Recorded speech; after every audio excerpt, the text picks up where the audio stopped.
Hello, everybody. It is June the 15th, 2020, and it's time for another episode of AMA Air. Coming up today, we've got important updates on the 2020 outdoor Nats.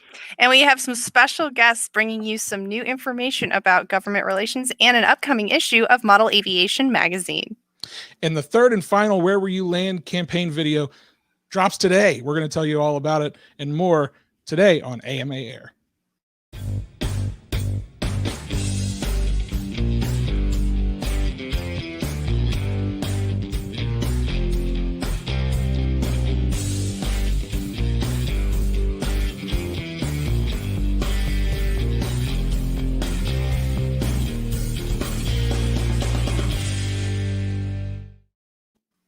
Hello again, everybody. Welcome to AMA Air. My name is Matt Ruddick. And I'm Claire Aldenheisen. Claire, how are you doing on this wonderful Monday afternoon? I'm doing great, Matt. Thank you. Do you recognize where I am? Yeah, you're in the studio. You've beat me back to the studio. I'm a little disappointed. You know what? Congratulations. Thank you. It's a little weird though. You know, I'm all alone here in the studio. I don't have you sitting next to me, and I'm doing this through my computer. I don't have the TriCaster set up or anything like that because Dylan's not here. So I'm doing this remotely, but not remotely. But hey, the bright side is your lighting looks great, your backdrop looks great, and you look ready for an episode of AMA Air. You know, I wore my blazer specially for today. I felt like it was important to dress the part being back in the office. And we all appreciate that very much. Let's jump right into it because we've got a lot of stuff to talk about today.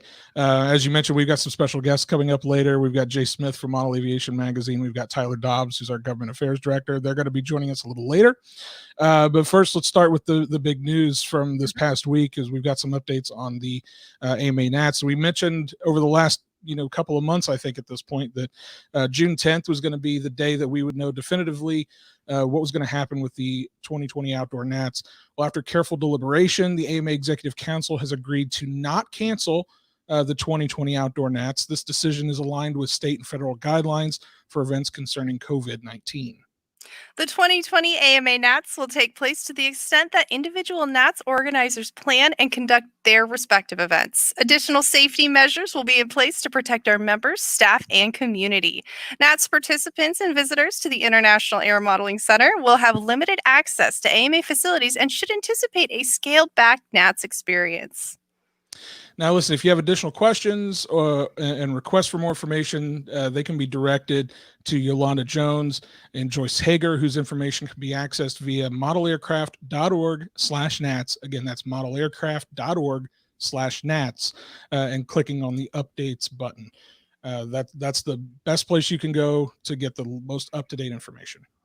Now, we mentioned this on the last episode, but I wanted to bring you guys some updates about our the upcoming Horizon and Real Flight experience here at the International Air Modeling Center. Horizon and Knife Edge Software are working hard on adding a couple of flying sites to the internet from the International Air Modeling Center at AMA HQ in Muncie to Real Flight. Sites 1, 3, and 4 were photographed. They had a major photo shoot. Over 1,000 photos were taken, along with 360-degree photos of each site to be added into Real Flight at a future date. I'm pretty excited about this because, I mean, Matt and I get to go out on site anytime we like, but not everybody gets that chance. And so soon you're going to have the virtual experience of being right here at the IAC. That's absolutely right. I was lucky enough to be out there the day they were doing this photo shoot and getting everything ready for this. And it was a blast to talk with the guys about, kind of their process. And there you see on screen, this was a gentleman that came from Horizon Hobby to get the 360 view of the flying site. So right here, it looks like we're out on site 3 in this photograph, but sites 1, 3, and 4 were all captured. Now, here's the thing. We don't know exactly when this is going to be released. It's slated for a future release of Real Flight. But as soon as we have that information, we'll be sure to pass that information along to you guys. But it's really exciting. I think it's going to be exciting for folks to be able to jump into Real Flight and suddenly be transported to the IAC. It's going to be cool. And then, it's going to be nice for us too, in the dead of winter when we can't actually go fly out there. We can enjoy a summer day virtually. When has the snow ever stopped us from doing that? It's true. I have gone out there on a snowy day. it's time. Let's jump into, I think, what you and I both agree is our favorite segment of the show. It's the IFly AMA segment. And Yay. again, if you guys have not joined the IFly AMA Facebook group, I still don't know what you're waiting for. Why not? I hope you wait for the end of the show, but I encourage you to go do this.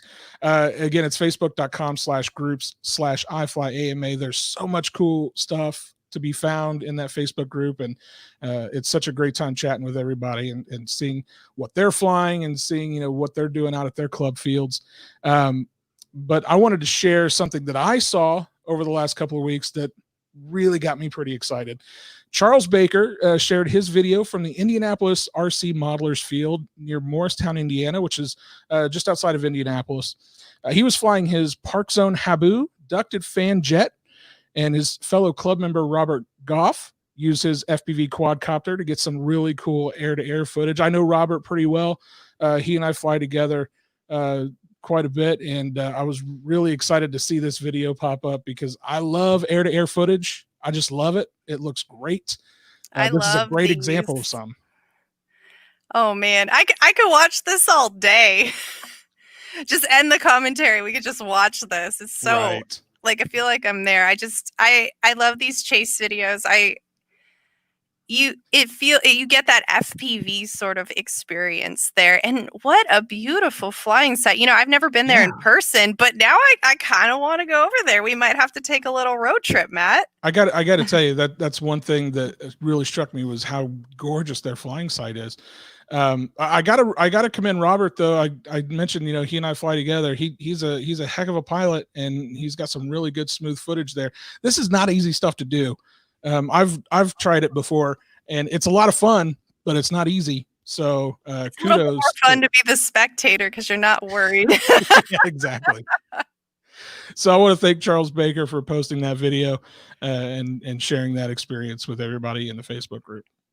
I have something a little bit different from IFly AMA. This week's my feature is from Darren M. Gibson. He brought a really beautiful kite out to the flying site. He had kind of a windy day going on out there, and he didn't want to not fly something, so he brought this gorgeous kind of Chinese dragon looking kite out to fly it. And I love that he didn't, you know, let the weather get him down. He wanted to keep on flying. And just to go a little bit museum educator for you, I want to tell you, Matt, and everybody watching, the four forces of flight, when you are flying a kite, act a little bit differently. So typically when you fly an airplane, the force of thrust comes from the engine. So maybe a rubber band, glow powered, electric, etc. When you're flying a kite, it's actually you are the force of thrust. You are pulling this aircraft, this proto aircraft forward, and the wind is pushing it back. The wind is actually the force of drag there. So you get to interact with the aircraft in a slightly different way than you would a airplane. And I think that's really cool. Plus it's beautiful. You can tell it was a really gorgeous day out there. So I'm sure he had a great time. And I really appreciate that he shared, you know, something a little different with us. Yeah, that's the thing for me is seeing something a little bit different. I love seeing all the cool traditional aircraft that we get to see in the Facebook. Definitely. You know, the Warbirds and the scale models, like they're all great. I love them. But when you see something a little different, it catches your eye, and I appreciate that, and kudos to him for sharing that. Definitely. There's something very peaceful about kites to me. You know, it's a lot like soaring. Absolutely. You know, I just love the look of it. It's fantastic. Absolutely. I concur. Well, again, if you guys have not gone and joined the IFly AMA Facebook group, go head over to facebook.com/group/ifly AMA after the show and click that join button. You just got to answer a couple of questions, and then you'll be accepted in and get to enjoy all the cool content that gets posted there every single day. Let's jump over to something we talked about last time, Claire. Oh yes, Mason Hutchison. Hi, Mason. How's it going, Mason? He says, really love how good the FPV air-to-air looks. I concur. I totally concur. So in the last episode, we discussed how, you know, it's graduation time, and there's a lot of kids out there that are not able to have their traditional graduation ceremonies because of the pandemic and social distancing and whatnot. So we wanted to help kind of shine a light on some of our AMA members who are going to be graduating this year. And we asked you to share photos with the hashtag AMA grads on Instagram. And oh boy. Oh boy. Oh my gosh. So your humble AMA air hosts are in that collage, but we're not going to tell you who they are. Wow, I didn't. That was sprung on us. I didn't know that was going to be on the show today. So we oh no, moving on. moving on. We did get wow.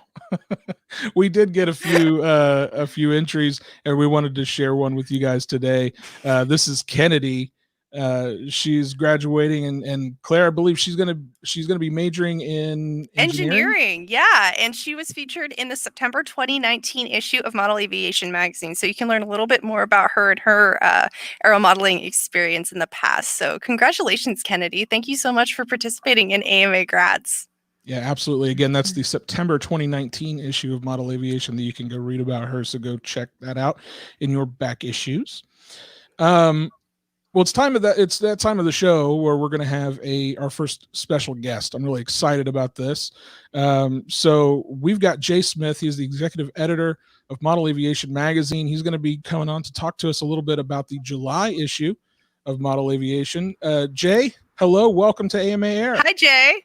Hi, Matt. Hi, Claire. I'm excited to be on the show. Awesome. We're so glad that you're here. Absolutely. So, Jay, tell us a little bit about what we get to look forward to in the upcoming issue of Model Aviation. Absolutely. So today is the 15th, which means if you are a digital subscriber, you will have access to the issue today, the July issue, which is available at www.modelaviation.com/digital. And right now you can see on your screen the actual July issue and what the cover looks like.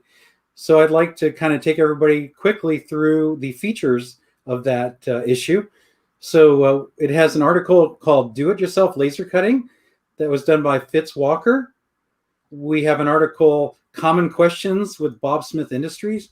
So I just want to take a moment and talk a little bit more about the common questions. It was an idea that I had to feature companies within our industry and get some input from them on what common questions they get, in customer support or technical support, because I thought if people have those questions of them, then certainly our members who are in most cases, their customers as well, are also going to have those questions. So we started out with high tech, and they gave us a great deal of information about servos. And so this one is Bob Smith Industries, which you may know is glue, CA, epoxy. So Charlie Smith basically gave us a rundown of all the ins and outs of CA and epoxy. So I'm really excited to share that. And the common Jay, I have a quick question about that. Yeah. So if I read that article, am I going to be able to find out how I can more easily get glue off my hands? Because I feel like that's where all my glue ends up. The secret you're looking for is debonder. Ah, yes. I love debonder. Yes. So you don't need. I still want you to read the article, Matt, but I'll go ahead and tell you that's the secret, debonder. Will do. Thank you so much for that. So as far as the common questions, I just was going to mention that it's going to continue in every issue. We've reached out. Balsa USA is going to be doing one. Dubrow is going to be doing one. Innovative Designs is going to do one on brushless power systems. So look forward to that in upcoming issues with different companies within our hobby. The next feature that we have is Build a Free Flight Model with Bob Benjamin. That was a 3-part article, and this is the 3rd part, so that wraps that up, where he takes the readers through all that's required to build a Keelcraft Ajax.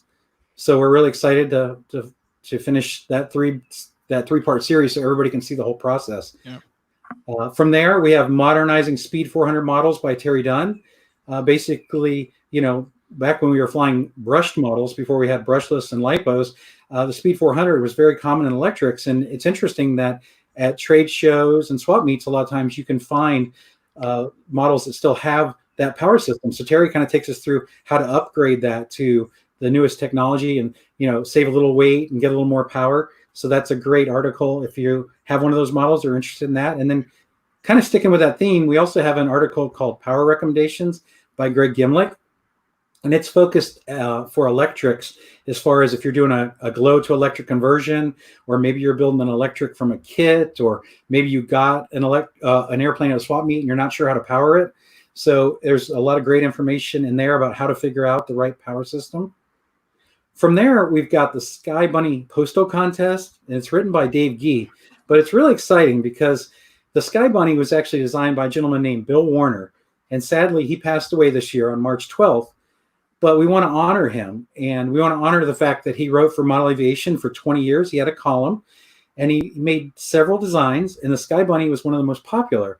So an idea came about to have everybody build his design and fly it.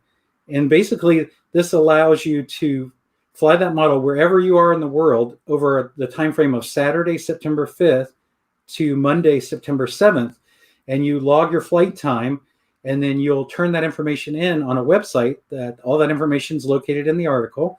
And it's basically a contest that anyone in the world who would like to build this model can participate in.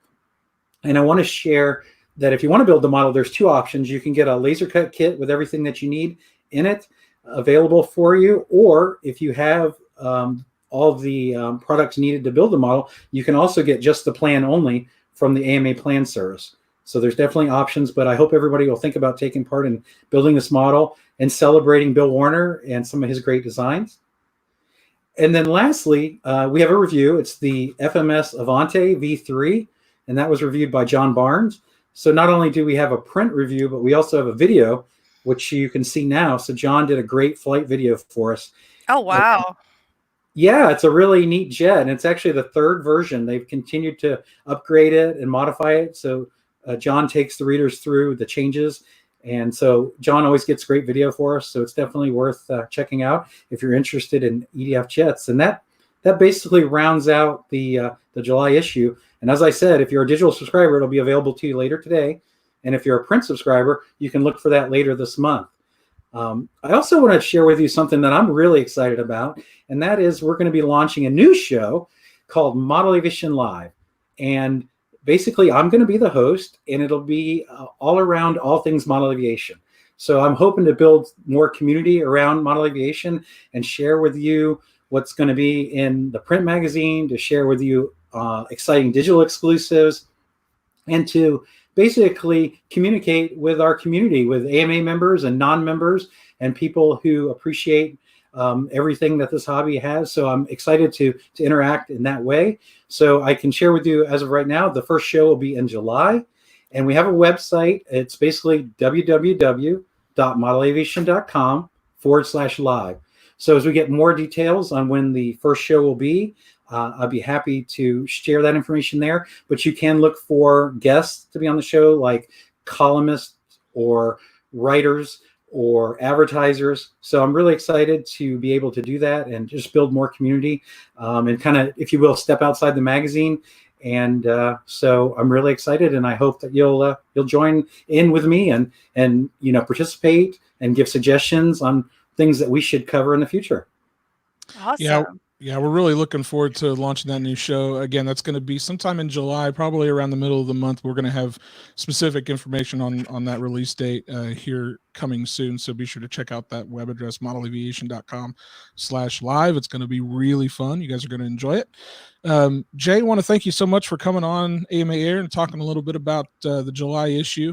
There sounds like there's a lot of great stuff in there, and hopefully everybody out there listening is a digital subscriber. They can get access to that today, later today. So be sure to go check that out as soon as you can. Yes, thank you both for having me on the show, and I love watching the show. So I look forward to the rest of the show. Thank you. Thanks, Jay. Thank you, Jay. So before we get to our second guest, we have a couple of quick things we're going to jump into. First of all, the third and final Where Will You Land video releases today. Again, the AMA Foundation Endowment has created this long-term solution for funding for programs related to education, student scholarships, the National Model Aviation Museum, AMA's National Flying Site, club grants, and other related programs. Absolutely. And you can watch that final video today, comes out today, on Model aircraft.org/land. And you can learn more about the endowment fund and find out how this is going to benefit not only yourself and your family, but model aviators to come. Yeah, there's a little preview of the video that's releasing today. I tell you, I got to give So a shout out to the students over at Ball State University that helped put these videos together. They did just a great job. The telecommunication students over there did a great job with these videos, and I want to thank them so much for all the support that they gave to us for that. Oh, I love these videos. You know, we got to see them before anybody else did, and I'm just like, oh, it's heartwarming. It really is. The other thing we're going to touch on really quick was the Separate But Together campaign that we started gosh, how long ago has it been now? It's been a couple of months, I think. Yeah, because the Separate But Together campaign was really to help benefit any of our members who felt a financial burden upon themselves I'm trying to figure out how to word it. Yeah, as a result of the pandemic. That's right. That's right. Sorry. I lost my train of thought there. See, this is what happens when we go live and I'm alone in the studio. So, the Separate But Together campaign is really a great way for either you yourself, if you're feeling a financial burden and cannot get your AMA membership renewed currently, or to nominate someone else that's struggling right now. And anybody who donated a certain amount of money actually got a little special something from us here at the AMA. And it was a IFly AMA t-shirt. And we got some photos of members who got their shirts. Absolutely. This is Jim. He shared this photo with us out at his club field wearing his Separate But Together IFly AMA t-shirt. Looking good, Jim. Thank you for passing that along. We also got one from Doyle, and we're going to pull that one up as well. And he's actually got something a little extra going on, which I think you and I both quite enjoy there. I'm about that mask. I mean, look at it. It has airplanes. He's rocking it. And I believe Doyle's actually watching today. I think I saw a comment from him earlier. So I think I did as well. Yeah. So there he is. I hope you like your little shout out there, Doyle. We love the look. I'm a fan. Yeah, big fan of that. Thank both of those guys for sending those photos and sharing those with us. That's awesome. We love seeing those t-shirts out in the wild. That's just fantastic. Yep. Oh, go ahead, Claire. Go ahead. Take it away. I wanted to introduce our next guest. See, this is what happens when we're separate but together. I want to introduce our next guest. It is Tyler Dobbs, Director of Government Affairs here at the Academy of Model Aeronautics. Hi, Tyler. Hi, Claire. Hi, Matt. How are you guys today? I'm doing well. Thank you. Doing good. So, Tyler, we talked last time about the fact that you and your team are producing these weekly blog updates to try to get, constant feed of information out to folks. We wanted to bring you on to talk about some of the last couple of updates that have been put out. There's some updates on remote ID that you guys have had as well, and wanted to kind of bring you on to let everybody know about it in your own words. Sure. Well, I certainly appreciate that. And that is the question of the hour is remote ID. Where are we at? Is it already a requirement? We're still in the process. We're still in the proposed rule came out a few months back, and we all got a chance to comment on that. The public did. And now that comment period is closed, the FAA has the requirement they have to go through and address those comments. So there was about 53,000 and some odd comments. What happens, the FAA hires a private firm to come in and categorize those 53,000 into buckets, basically, and address large buckets rather than each one of the 53,000. So we think they're somewhere around that part. They probably finalized categorizing those and have been given to each office within the FAA that needs to address each specific category. So there's still some time that it's going to take the FAA to go through this process.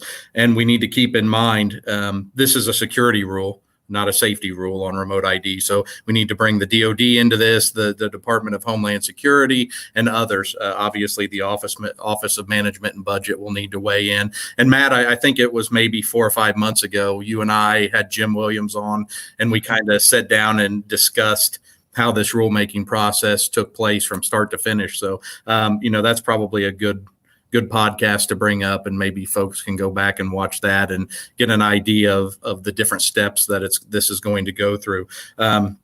We've all heard, and the FAA stated that they would like to get this rule out by the end of this calendar year, which we do feel is ambitious. It could happen. Again, this is a security ruling for remote ID, so there's a lot of pressure coming from the Department of Defense, from Homeland Security, from some members of Congress.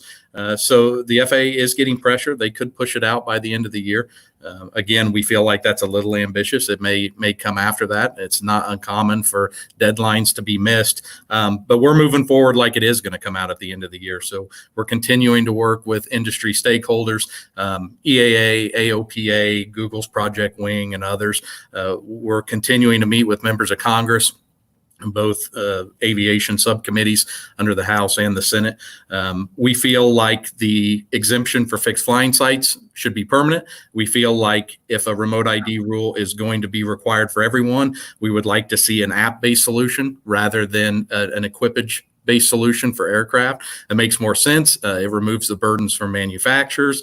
It's easy. You can mark the operator's location from a phone app or from a computer days or possibly even weeks in advance from the flight. And it gives the information that's needed for law enforcement and others who are asking for this type of information. It gives them exactly what they need without requiring any sort of equipage. So we'll continue to do that. We'll continue through this entire process to urge Congress to weigh in. Again, I mentioned the comment period's closed for the general public, but Congress can weigh in whenever they like. So after these comments are addressed, a final rule will come out at some point. That just because there's a final rule, there's still action that can be taken, obviously, if we don't like what's in there, either through comments or possibly through the courts, just depending on what we see. Yeah, I encourage folks. You mentioned the podcast that we recorded a number of months ago. It was back in February. That was episode 23. If folks want to go back and listen to that podcast with myself, Tyler Dobbs, and Jim Williams, really good information in there about how this NPRM process works. And as you said, there's a lot that we can be looking forward to here at this point that we're keeping our eyes on. And making sure we're getting the most up-to-date information out to you guys. Yeah, and we appreciate that. And just if listeners and viewers would just continue to monitor the blogs, we're trying to get that information out as soon as possible. During this process, the FAA is pretty tight-lipped just because of the requirements that they need to follow to do so. They have made a few comments, such as we'd like to get a final rule out by the end of the year and things like that, but no specific comments regarding the rule. So members and listeners can always contact their senators and their representative and share their concerns. Again, just because the comment period's closed for us through the Federal Register does not mean that Congress can't weigh in. So that's always an option. If someone's looking, hey, what can I do to continue to have my voice heard? Call up your senators, your representative. Absolutely. And folks who want to keep an eye on those blog posts, you can check those out over at modelaircraft.org/gov. That's the best place to go to get the most up-to-date information possible on this stuff. Tyler, thank you so much for coming on the show. Is there anything else you want to share with the viewers?